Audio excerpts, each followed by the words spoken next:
up, dude? Oh.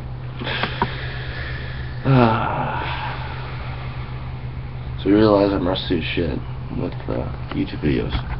I'm gonna have. Let's have a conversation. Why not? You feel free to get in the shot at any time. Obviously, people are sleeping. No problem, man. Was that dildo? Cool bond. I know. Listen. So what do you feel like talking about? Do you feel like talking about Russia and Turkey? Or feminists being completely needing... How about the HIV, Ebola, oh, that's a good in one. Africa? It's a good topic. It's a fucking... so yeah, about that Ebola, HIV, or GMOs and stuff like that. What was it? I was thinking about that. I haven't read that article in a while. Let's pull that up. Yeah, that's the beauty. Like Ebola, HIV. Ebola, HIV, GMOs. On startpage.com. Giggity giggity. Liberian Observer. That's right. It was front page of Liberian Observer.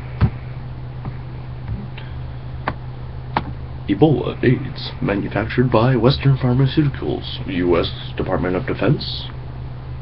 I'll give that a quick overview by Dr. Cyril Broderick, Professor of Plant Pathology. Dear world citizens, I've read a number of articles from your internet outreach as well as articles from other sources about the casualties in Liberia and other West African countries, about the human devastation caused by the Ebola virus.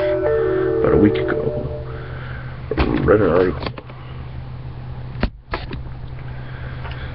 published in the Internet News summary publication of the Friends of Liberia that said there was an agreement that the initiation of the Ebola outreach in West Africa was due to the contact of a 2-year-old child with bats that had flown in from the Congo. That report made me disconcerted with the reporting about Ebola, and it stipulated a response to the Friends of Liberia saying that African people are not ignorant and gullible, as is being implicated.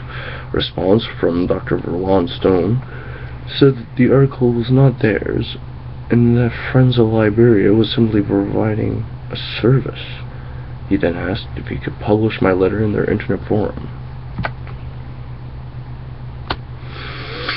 I gave my permission, but I have not seen it published. Because of the widespread loss of life, fear, physiological trauma, and despair among Liberians and other West African citizens, it is incumbent that I make a contribution to the resolution of this devastating situation, which may continue to recur. If it is not properly and adequately confronted, I will address the situation in 5 points. Ebola is a genetically modified organism.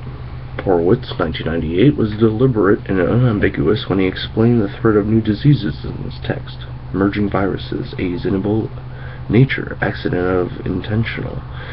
In his interview with Dr. Robert Stecker in Chapter 7, the discussion in the early 1970s made it obvious that the war was between countries that hosted the KGB and the CIA, and the manufacture of AIDS-like viruses was clearly directed at the other.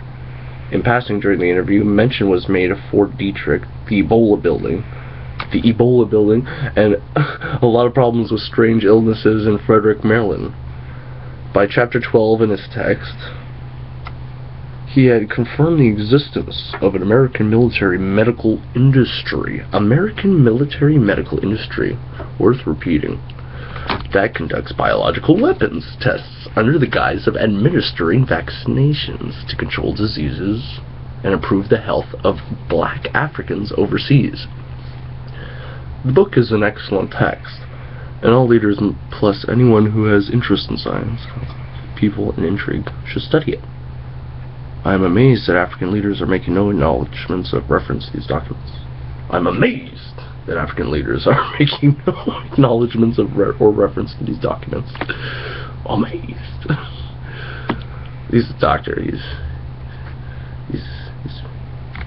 believes in that there's good in people in charge. Anyway, sorry. Number 2, Ebola has a terrible history, and testing has been secretly taking place in Africa. Damn. I'm now reading The Hot Zone novel by Richard Preston, copyrighted 1989 and 1904. It is heartrending. Its prolific and prominent writer, Stephen King, is quoted as saying that the book is one of the most horrifying things I have ever read. What a remarkable piece of work. As a New York Times bestseller, The Hot Zone is presented as a terrifying true story. Terrifying, yes, because the pathological description of what was found in animals killed by the Ebola virus is what the virus has been doing to citizens of Guinea, Sierra Leone, and Liberia. In its most recent outbreak, Ebola virus destroys people's internal organs and the body deteriorates rapidly after death. It softens and the tissues turn into jelly. Even if refrigerated to keep it cold, spontaneous liquefaction is what happens to the body of people. I know. What happens to the body of people killed by the Ebola virus? I'm already seared to this shit. Fuck. The author noted in point 1, Dr. Horowitz, but I'm just glad I'm not around it. Like, oh my god. Well, I mean, the first world problems, right? It's like hoping we don't get it. Well, anyway, we're taking on the world's problems now. Okay.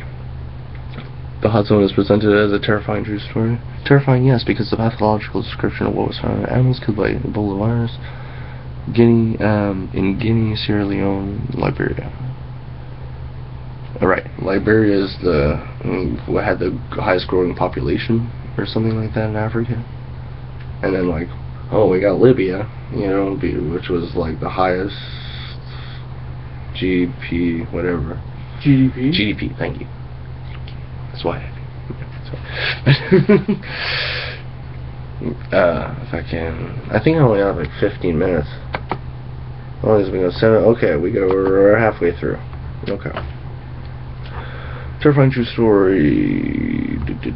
Yes, this is incredibly. And then the media completely fucking wipes it over and just fucking whatever. So, spontaneous liquefaction is what happens to the body. Okay, so that was gross. Yeah, that's gross. The author noted in point 1, Dr. Horowitz chides the Hot Zone for writing to be politically correct. I understand because his book makes every effort to be very factual. The 1976 Ebola incident in Zaire, during President Mobutu Sese Seko, was the introduction of the GMO Ebola to Africa. Sites around Africa and in West Africa have over the years been set up for testing emerging diseases, especially Ebola. Number 3. Sites around Africa and in West Africa have over the years been set up for testing emerging diseases, especially Ebola. So big test sites, I guess. Sites around Africa, testing sites. Okay. And you still feel the need that they have to bring people over into the States? We have to do some testing, make sure we got a cure, and you don't want to be racist against the West African speaker. I'm just fucking around. Anyway, sorry. I'm totally fucking with you right now. The World Health Organization, WHO, and several other UN agencies have been implicated in selecting and enticing African countries to participate in testing events, promoting vaccinations, by pursuing various testing regimens. The August 2nd, 2014 article, West Africa, What Are U.S. Biological Warfare Researchers Doing in the Ebola Zone? By John Rappaport of Global Research pinpoints the problem that is facing African governments. Obvious in this and other reports are, among others, the U.S. Medical Research Institute of Infectious Diseases, the U.S. AMRID, a well-known center for biowar research located at Fort Detrick, Maryland. Tulane University in New Orleans, USA, winner of research grants, including a grant of more than $7 million to the National Institute of Health, NIH, to fund research with a Lassa vira hemorrhagic fever, to use the Center for Disease Control, the U.S. Center for Disease Control, Doctors Without Borders, known by its French name, Médecins Sans Frontières, Tecmira, a Canadian pharmaceutical company, the UK GlaxoSmithKline, and the Kenema Government Hospital in Kenema, Sierra Leone. Obvious in other reports, among others. Reports narrate stories of the U.S. Department of Defense DoD funding Ebola trials on humans. Trials were started just weeks before the Ebola outbreak in Guinea and Sierra Leone. The reports continue and state that DoD gave a contract worth $140 million to Tecmira, a Canadian pharmaceutical company, to conduct Ebola research. Yeah, Canada. Oh my god, I need a fucking beer and drink. Okay. $140 to Tecmira, a Canadian pharmaceutical company, to conduct Ebola research. This research work involved injecting and infusing healthy humans with the deadly Ebola virus. Hence, DoD is listed as a collaborator in a first-in-human Ebola clinical trial. NC202417115, which started in January 2014, shortly before an Ebola epidemic was declared in West Africa in March. Disturbingly, many reports also conclude that the U.S. government has a viral fever bioterrorism research laboratory in Kenema. Holy shit. U.S. government has a viral fever bioterrorism research laboratory in Kenema. Or Kenema, I don't know. A town at the epicenter of the Ebola outbreak in West Africa. The only relevant, positive, and ethical olive branch seen in all my reading is that the Guardian.com reported the U.S. government funding of Ebola trials on healthy humans comes amid warnings by top scientists in Harvard and Yale that such virus experiments risk triggering a worldwide pandemic. That threat still persists. The need for legal action to obtain redress for damages incurred due to perpetuation. Okay, so number 4. The need for legal action to obtain redress for damages incurred due to perpetuation of injustice in the death, injury, and trauma imposed on Liberians and other Africans by the Ebola and other disease agents. The U.S., Canada, France, and UK are all implicated in detestable and double-edged deeds that these Ebola tests are. There is the need to pursue criminal and civil redress for damages. And African countries and people should secure legal representation. Seek damages for these countries, some corporations in the United Nations. Evidence seems abundant against Tulane University, and suits should start there. Yoichi Shimatsu's article, The Ebola Outbreak Coincided with UN Vaccine Campaigns, is published on August 18th, 2014 in The Liberty Beacon. African leaders and African countries need to take the lead in defending babies, children, African women, African men, and the elderly. These citizens do not deserve to be used as guinea pigs. Alright, I'm trying not to read it like a robot, I'm just reading it. African leaders in African countries need to take the lead in defending babies, children, African women, African men, and the elderly. These citizens do not deserve to be used as guinea pigs.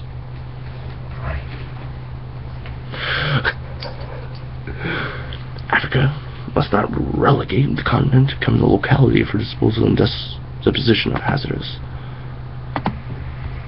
chemicals. Dangerous drugs and chemicals are biological agents of emerging diseases. There is urgent need for affirmative action in protecting the less affluent of poorer countries, especially African citizens whose countries are not as scientifically industrially endowed as the United States. Most Western countries sources of most viral or bacterial GMOs that are strategically designed as biological weapons. It is most disturbing that the U.S. government has been operating a viral hemorrhagic fever bioterrorism research laboratory in Sierra Leone. Are there others? Wherever they exist, it is time to terminate them. If any other sites exist, it is advisable to follow the delayed but essential steps. Sierra Leone close the bioweapons lab and stop Tulane University for further testing. The world must be alarmed. All Africans, Americans, Europeans, Middle Easterners, Asians, and people from every conclave on Earth should be astonished. African people, notably citizens, most particularly of Liberia, Guinea, and Sierra Leone, are victimized and are dying every day. Listen to the people who distress the hospitals, cannot shake hands, hug their relatives and friends. Innocent people are dying, and they need our help. Countries are poor and cannot afford the whole lot of personal protection PPE that this situation requires. The threat is real. Ah, shit.